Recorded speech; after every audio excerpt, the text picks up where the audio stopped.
Maka makanlah binatang-binatang yang disebut nama Allah ketika menyembelihnya, jika kamu beriman kepada tanda-tandanya. Gayanya teman-teman. Ya, apa yang kalian lakukan selama ini?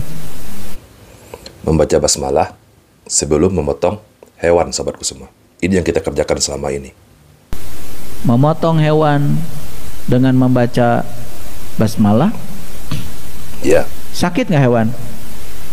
Saya mau nanya, hewan yang disembelih pengen hidup nggak? Sakit nggak? Hewan yang disembelih makhluk hidup bukan? Sama nggak dengan kalian? Nggak ada ras-rasan.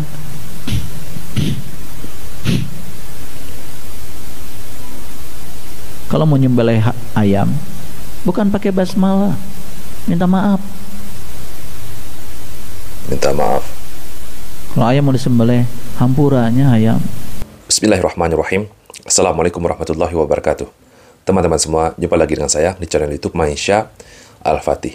Masih banyak ya sahabatku semua, sesuai dugaan saya, masih banyak netizen-netizen ataupun muhibinnya Syekhul Karim ini yang menulis di kolom komentar pada video saya sebelumnya yang menyatakan bahwa kajian-kajian Syekhul Karim ini adalah kajian tingkat tinggi, kajian hakikat. Orang-orang syariat tidak akan bisa memahami apa yang disampaikan oleh Syekhul Karim ini. Inilah yang selalu dielu-elukan oleh orang-orang yang menjadi muhibinnya Syekhul Karim ini. Kajian Syekhul Karim ini kajian tingkat tinggi, kajian hakikat ma'rifat. Kita yang membantah Syekhul Karim ini dianggap tingkatnya masih tingkat syariat, tingkatan yang paling rendah menurut mereka, sahabatku semua. Tingkatan anak SD. Oke, sekarang saya berikan sebuah analogi. Kalau saya ikuti cara berpikirnya para muhibinnya Syekhul Karim ini, pelajaran anak SD sampai kapanpun, sahabatku semua, dimanapun, tidak akan pernah disalahkan oleh tingkatan SMA, meskipun perguruan tinggi sekalipun, sahabatku semua. 5 tambah 5 di dalam pelajaran SD tetap nilainya 10. Meskipun sudah sampai tingkatannya kepada SMA, sampai perguruan tinggi, 5 tambah 5 tetap nilainya 10, sahabatku semua. Kembali kita kepada pembahasan, sahabatku semua. Di dalam video ini, teman-teman, Syekhul Karim ini menyalahkan syariat yang dibawa oleh Nabi kita Nabi Muhammad SAW, yang selama ini, yang sudah ribuan tahun, teman-teman, hampir 1400 tahun lebih, kita mengamalkan ajaran dari Nabi kita, teman-teman. Nabi kita memerintahkan kita ketika kita memotong hewan, membaca basmalah. Tetapi dibantah oleh Syekhul Karim ini, yang mana oleh para muhibinnya, ajaran Syekhul Karim ini adalah kajian tingkat tinggi, kajian hakikat makrifat, teman-teman. Coba kita simak lagi. Maka makanlah binatang-binatang yang disebut nama Allah ketika menyembelihnya, jika kamu beriman kepada tanda-tandanya. Ini adalah perintah dari Allah, teman-teman. Perintah dari Allah yang tertuang di dalam Al-Quran. Ya. Apa yang kalian lakukan selama ini? Ya, yang kita lakukan selama ini, sahabatku semua, memotong hewan, menyembelih hewan, kita selalu membaca basmalah. Karena ini adalah perintah dari agama kita. Nabi kita mengajarkan seperti ini. Inilah syariat dari Nabi kita, Nabi Muhammad SAW. Memotong hewan dengan membaca basmalah, sakit nggak hewan? Betul. Saya mau nanya, hewan yang disembelih pengen hidup nggak? Sakit nggak? Hewan yang disembelih makhluk hidup bukan? Sama nggak dengan kalian? Nggak ada ras-rasan.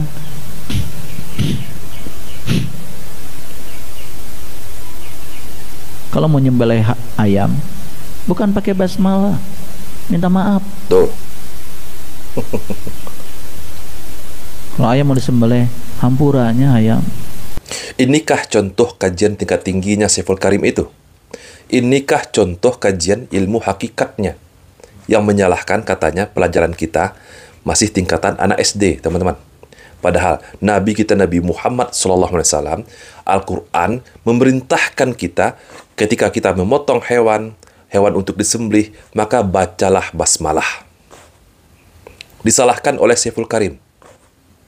Jangan baca basmalah. Kalau sengaja menyembelih tidak bilang bismillah maka tidak sah. Sengaja menyembelih tidak bilang bismillah maka itu jadi bangkai, tidak sah. Tapi kalau lupa, khilaf di kalangan para ulama. Dia sembelih buru-buru supaya lupa langsung sembelih, tidak bilang bismillah. Wah, sudah terlanjur tadi lupa bilang bismillah, maka ini khilaf. Apakah sah atau tidak jadi bangkai atau jadi hewan sembelihan. Maka jangan lupa untuk bilang bismillah ya. Agama kita Islam mensyariatkan kita ini boleh memakan hewan yang disembelih dengan membaca basmalah.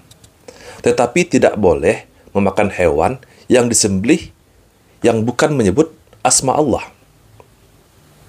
Datang ajaran Syekhul Karim, sahabatku semua, yang dia sampaikan di pengajiannya, yang dikatakan oleh muhibbinnya, kajian Syekhul Karim ini adalah kajian makrifat, kajian hakikat, tingkat tinggi, yang mana kita-kita ini tidak bisa memahami kajiannya.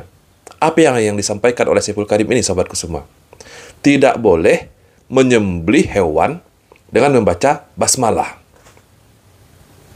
Bahkan yang lucunya lagi, kita yang menyembelih hewan disuruh oleh Syekhul Karim, diperintahkan minta maaf kepada ayamnya, ayam yang mau kita sembelih. Hampurannya ayam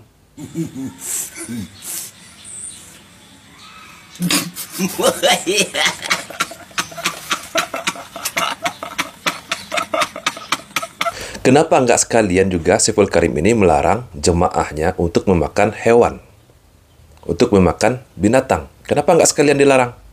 Kan katanya para binatang itu, hewan itu juga pengen hidup. Tidak boleh disakiti. Sekalian ajarkan pemahamannya seperti itu. Ajaran orang-orang yang beragama Buddha. Jadi suatu hal yang wajar, sahabatku semua, ketika kita mengkritik apa yang dia sampaikan oleh Syekhul Karim ini. Karena seolah-olah, teman-teman, banyak orang-orang awam yang menganggap bahwa dia ini adalah seorang yang paham agama, berbicara atas dasar agama, tetapi dia ini nol. Nggak ada isinya, sahabatku semua. Hanya pintar berbicara saja, hanya pintar berdialektika saja. Berbicara tentang Al-Quran, tetapi melemahkan orang-orang kepada Al-Quran itu sendiri. Seperti dia tidak percaya kepada hari kiamat, tidak percaya kepada pertanyaan malaikat mungkar nangkir, yang juga sudah pernah kita bahas pada video sebelumnya. Inikah yang disebut dengan ajaran tingkat tinggi? Inikah ajaran yang disebut ajaran hakikat? Seperti yang saya katakan tadi, sahabatku semua, sangat mustahil pelajaran anak SD 5 tambah 5 di dalam pelajaran anak SD 10 di tingkat perguruan tinggi dikatakan 5 tambah 5 menjadi 13. Mustahil. Mustahil, teman-teman. Tidak mungkin pelajaran anak SD ini disalahkan pada tingkat berikutnya. Jadi janganlah sok berbicara hakikat makrifat jika syariat saja kalian tidak paham. Hanya orang-orang yang zindik saja yang meninggalkan syariat ini. Mengaku bermakrifat, tetapi tidak paham syariat. Zindik. Sesat. Mustahil ketika kita membangun suatu bangunan, membangun rumah, kita tidak memiliki pondasi dasar. Tidak kita bangun pondasi terlebih dahulu. Dasar. Bagaimana mungkin tiang-tiang, dinding-dinding rumah, dinding-dinding bangunan akan berdiri tanpa adanya pondasi? Syariat ini adalah pondasi kita sebagai umat Islam. Oke lah, sahabatku semua, cukup sekian dulu video kita pada kesempatan kali ini. Bagi teman-teman yang belum subscribe channel YouTube ini, silahkan diklik tombol subscribe-nya, silahkan di-like jika suka videonya, dan silahkan tidak suka, tulis di kolom komentar tanggapan kalian jika tidak menyukai video ini. Tetap bela junjungan kalian Syekhul Karim ini. Saya Rizky Mesa Putra, barakallahu fikum. Assalamualaikum warahmatullahi wabarakatuh.